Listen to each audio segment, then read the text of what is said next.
भाई साहब रुको रुको 2 मिनट। अरे गुल्लू काय आहे? बस 2 मिनिट का काम है, यूं गई यूं आई। अरे कुठे चालली हे? आ रही हूँ। या बाईला अचानक काय सुचेल काय सांगता यायचं नाही। हे डोक्यात एखादी गोष्ट आली ना काय पण करेल। एवढी कामं उरलेत करायची आणि हिचं काय चाललंय? ओ जी आंखें बंद करो, मैंने कहा ना आंखें बंद करो। अरे गुल्लू काय झालं तुझं? हा केले डोळे बंद। आता ये काय आहे? जब मैं बोलूंगी ना तब आंखें खोलना। अब आंखें खोलो।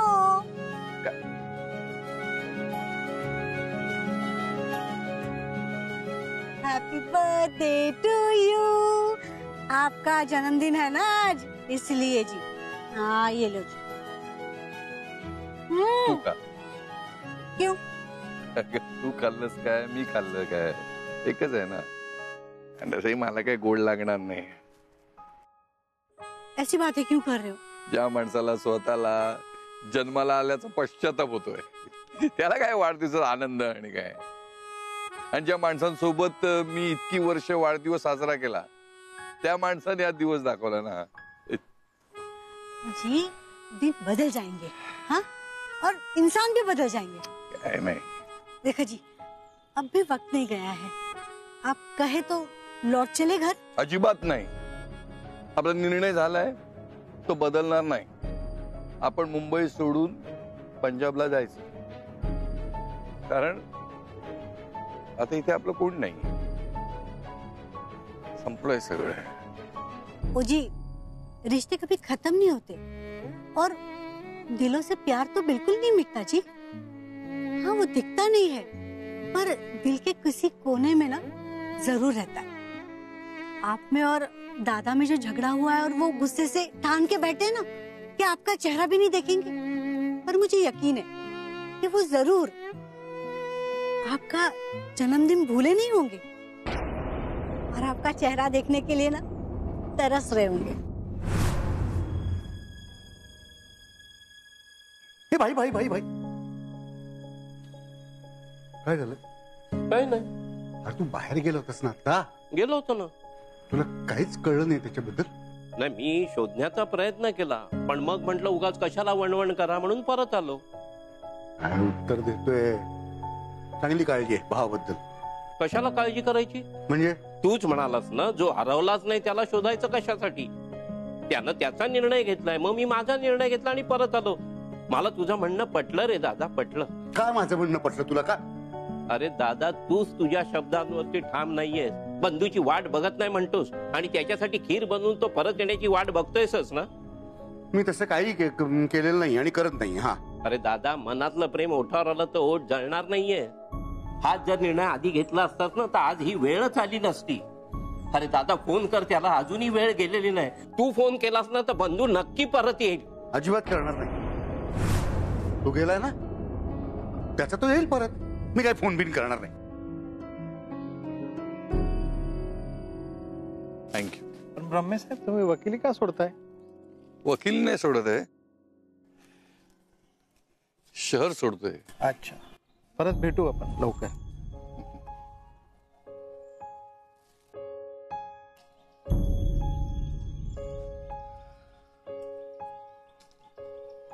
ओ जी क्या सोच रहे हो? काय नाही ग,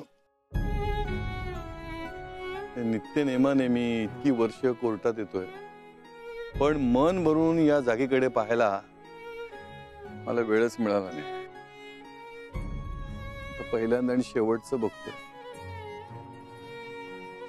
लोकांसाठी किती वाईट जागा नाही, कोर्टाची पायरी चढून म्हणतात,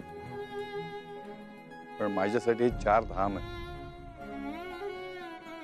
पण इथेच मी माझी पहिली केस लढलो, इतकी वर्ष प्रॅक्टिस केली, लोकांचे तंटे सोडवले, त्यांना न्याय मिळवून दिला, आणि इथेच मला माझं पहिलं प्रेम मिळालं।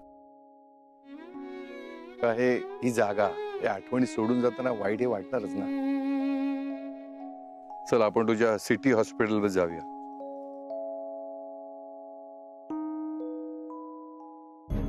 असं तू एकदा वरती काका काका तुम्ही यांना ओळखता का? ऍडव्होकेट प्रभाकर ब्रह्मे. ब्रह्मे वकील? हा. अहो ते तर आताच गेले इथून. कुठे गेले? शहर सोडून जातो म्हणाले. त्यांच्याबरोबर एक बाई पण होत्या. आता शाळा, कोर्ट, हॉस्पिटल.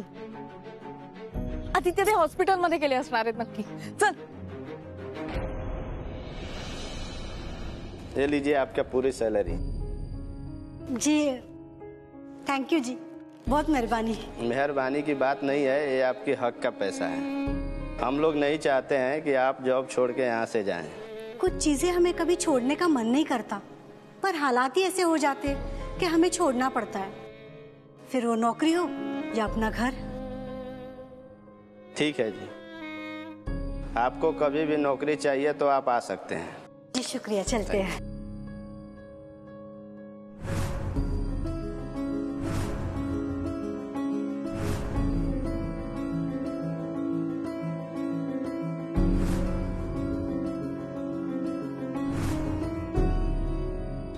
तू बाहेर सगळ्यांना विचार, मी आतमध्ये इन्क्वायरी करू नको.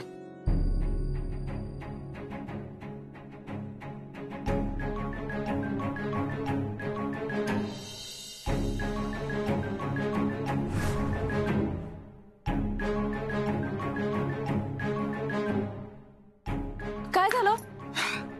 परत चुकामुक झाली. सई गुल्लू मामीने नोकरी सोडली आहे तिची. वेड्यासारखं करतायत हे दोघं जण. शहर सोडतायत ते 100%. पण मग पिल्लूचं काय?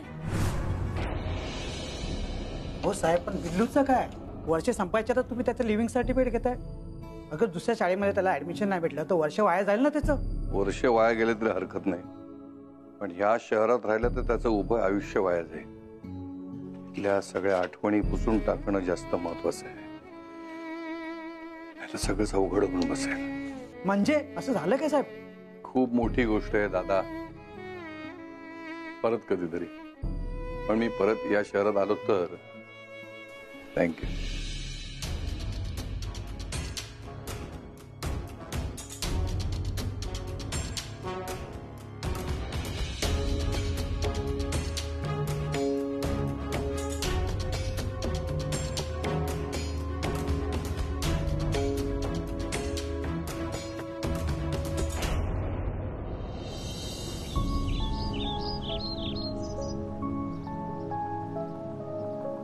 आदित्य, भेटला तुला पिल्लू?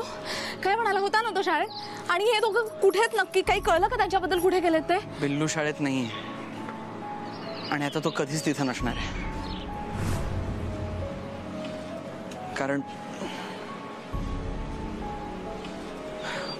कारण बंधू मामाने त्याचं लिव्हिंग सर्टिफिकेट घेतलंय. सही ते 100% शहर सोडून चाललेत. कदाचित गेलेही असतील.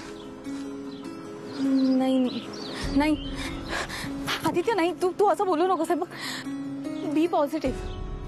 आपण ना फक्त चांगल्या गोष्टींचा विचार करूया. आपण चांगलं बोलू ना तर आजूबाजूला आपोआप चांगल्या गोष्टी घडतील. आणि आत्ता आपण हे सगळं थांबवायलाच हवं.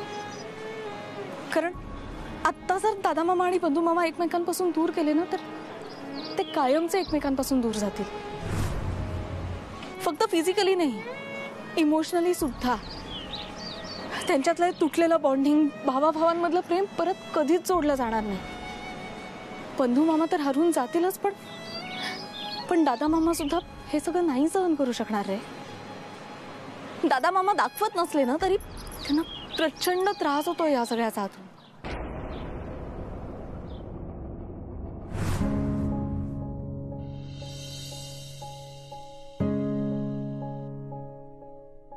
पिंट्या पिंट्या पिंट्या, अरे लाटणं कुठे आहे? अरे मला काय माहिती भाई. काहीतरी बोलू नकोस. तूच लाटणं गॅरेज मध्ये घेऊन गेला असशील आणि तिकडे पोळ्या लाटून खाल्ल्या असशील. अरे आज मी अन्नाचा एक कण सुद्धा खाल्ला नाहीये. ती शेवयाची खीर अजून चाकून पण नाही बघितली. अरे मग लाटणं गेलं कुठे? मला काय, मी लाटणं काय बरोबर घेऊन गंडाची बसतोय का ती? काय झालं? आहे लाटणं आहे तिकडे. तिकडे कोणी बांधलं? मी बांधलं. तू कशाला? ते लाटणं बांधलं की बाहेर गेलेला माणूस लवकर घरी परत येतो असं आई म्हणायची. दादा, मला नाही वाटत बंधू घरी येईल. काय बोलतोस पिंट्या तू? येईल तो. हे बघ, किती चिडला, रुसला, रागावला, वेड्यासारखा वागला ना तरी बंधू येतो. मी घालून दिलेली शिस्त, ह्या घराचं रुटीन तो नाही मोडणार. अगदी जगबुडी झाली ना तरी तो नक्की येईल असा मुलगा आहे. मला विश्वास आहे की तो आजच येईल, नक्की येईल आज.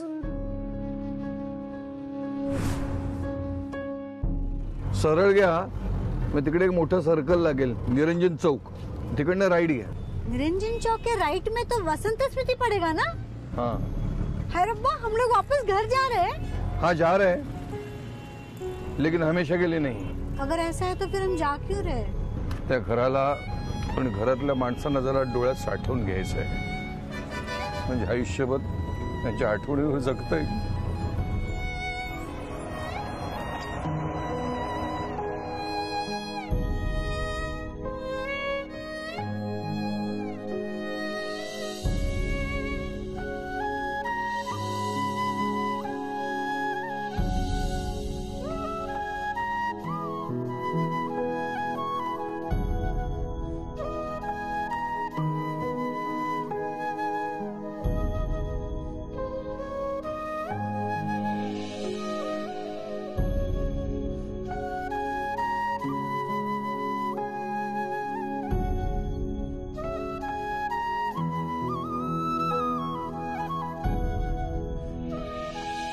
आजवर खूप दिलंस तू मला. सुख दुःखांच्या क्षणांनी, आठवणींनी माझी झोळी भरून टाकलीस. पण मी तुझ्या वाट्याचा आनंद नाही देऊ शकलो मी तुला.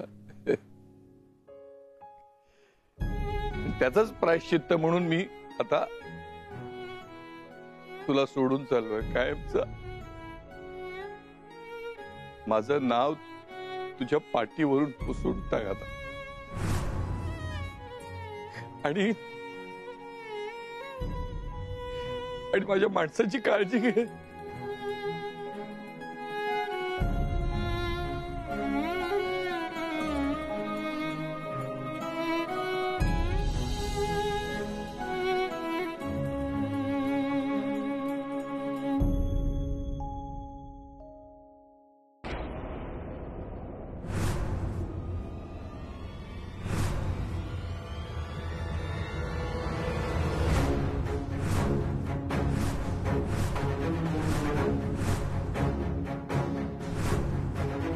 चल चल लवकर चल.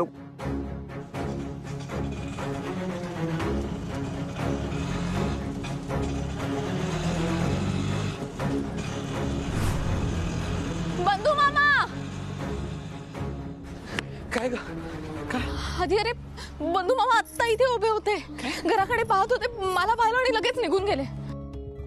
शेवटचा चान्स होता यार आदित्य. आता कुठे शोधायचं त्यांना? कुठे गेले असतील ते? मला माहितीये. हे बघ, आज बंधू मामाचा वाढदिवस आहे. तो दर वाढदिवसाला आपल्या संस्थेत जातो, माझ्या आईच्या झाडापाशी. तो जर खरंच हे शहर सोडून जाणार असेल कायमचा आणि घराला जर निरोप द्यायला आला असेल तर तो मुंबई सोडायच्या आधी संस्थेत नक्की जाणार.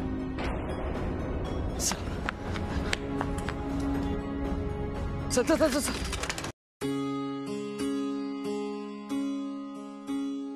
काय बंधू,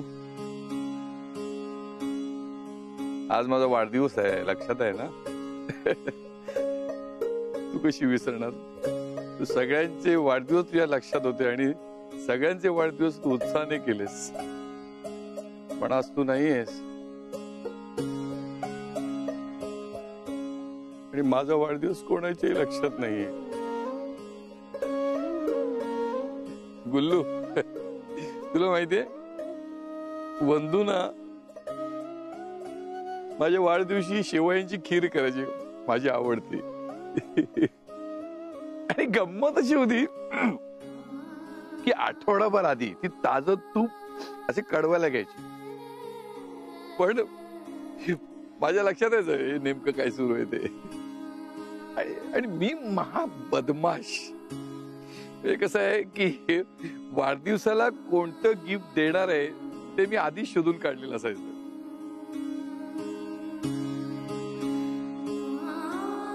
पण बंधू मला सरप्राईज द्यायची, नेहमी सरप्राईज द्यायची.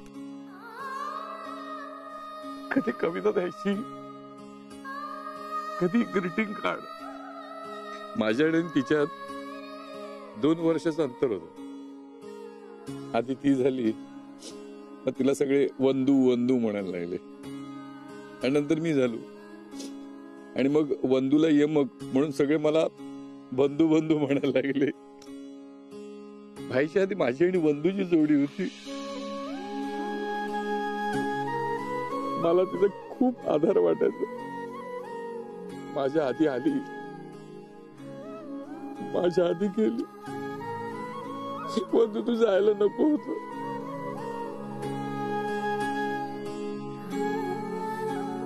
ती असती ना तर ही वेळ आली नसती आपल्यावर. अरे धूम धडाक्यात लग्न केलं असतं आपलं. दादानी त्यावेळी विरोध केला असता. तुझ्या पंजाबी असण्याचा, त्याची तत्वबित्व सगळं आणलं असतं त्याने. पण वंदूने सगळं धुडकावून लावलं असतं. वंदू थांबली नाहीस का? कोणालाही न सांगता या जगाचा निरोप घेतलास कायमचा. पण बंधू, आता मी सुद्धा कोणालाही न सांगता या घराचा निरोप घेणार आहे कायमचा. कारण आता ना या घरात माझं कोणीच नाहीये. मला समजून घेणार, तुझ्या पाठीशी उभं राहणं तुझ्यासारखं कोणीच नाही. त्यांच्यासारखं कोणी होऊही शकत नाही.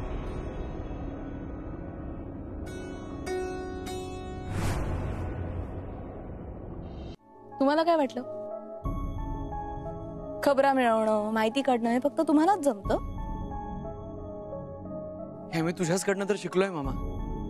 आणि आम्ही एवढ्या सहजासहजी तुला सोडणार नाही आहोत. मामा, अरे आज वाढदिवस आहे तुझा. आज असं घर सोडून जाणं बरोबर दिसतं का? मी घर सोडून नाही निघालोय, गॅरेज सोडून निघालोय. अहो पण तुम्ही घराचा भागच आहात ना. ब्रह्मेंचं घर ज्या 4 खांबांवर उभं आहे ते 4 खांब म्हणजे मामा आहेत. आणि त्यातला एक खांब जर का असा निघून गेला तर कसं चालेल? 3 खांबांवर छत उभं राहू शकतं सई. एक खांब नसला तर काय फरक पडतो? अरे फरक पडतो मामा, फरक पडतो. आपल्या घराला तिथल्या माणसांना गरज आहे रे तुझी. माझी गरज असेल, पण माझी बायको नकोय त्यांना. आणि मी आता माझ्या बायकोवर अजून अन्याय नाही करू शकत. अरे तसं करायला कोण सांगतंय तुला? मी सई आम्ही आहोत ना तुझ्या बरोबर. आता इतके दिवस ही लढाई लढतोय ना, मग कुछ दिन और सही. दादा मामांना पटवल्याशिवाय मी आणि आदित्य मागे हटणार नाही होत हे नक्की. पण जर का तुम्हीच ही लढाई अशी अर्धवट सोडून गेलात तर कसं चालेल? बस झालं सई. आता त्राणच नाही लढण्या झगडण्याचे. त्यापेक्षा असं लांब कुठे जाऊन माझा स्वतःचा संसार थाटतो. माझा कोणाला त्रास नाही, कोणाशी संबंध नाही, कोणाशी संपर्क नाही. चल चल. नाही मामा, नाही मामी प्लीज तू तरी समज. गुलू तू सांग, ते थांबतील अगं तू सांगितल्यावर. लेकिन रुकने से क्या फायदा सही? और रुक भी गए तो दादा और हमारे दिलों विच जो दूरियां हो गई ना वो खत्म नहीं होंगी. अरे आदित्य, मनामधलं अंतर कमी होणार नसेल तर जवळ राहून तरी काय उपयोग आहे? मामा दरी वगैरे काही नाहीये दोघांमध्ये. तुमच्या दोघात फक्त एक टेम्पररी भांडण झालंय, ते उद्या ना परवा कधीतरी सॉल्व्ह होईलच. कारण तुम्हा दोघांमध्ये आतून मनातून एकमेकांवर प्रचंड प्रेम आहे, माहिती आहे आम्हाला. नाही सई, दादाला ना माझ्याबद्दल बिलकुल प्रेम नाही. असलाच तर तो साचलेला राग आहे, मला माहिती आहे. म्हणून तुम्ही दादाला पटवण्याचा प्रयत्न करू नका. मामा दादा आणि माझ्यामधले संबंध पूर्वीसारखे नीट होणं अजिबात शक्य नाही. चल सावकाश उतर.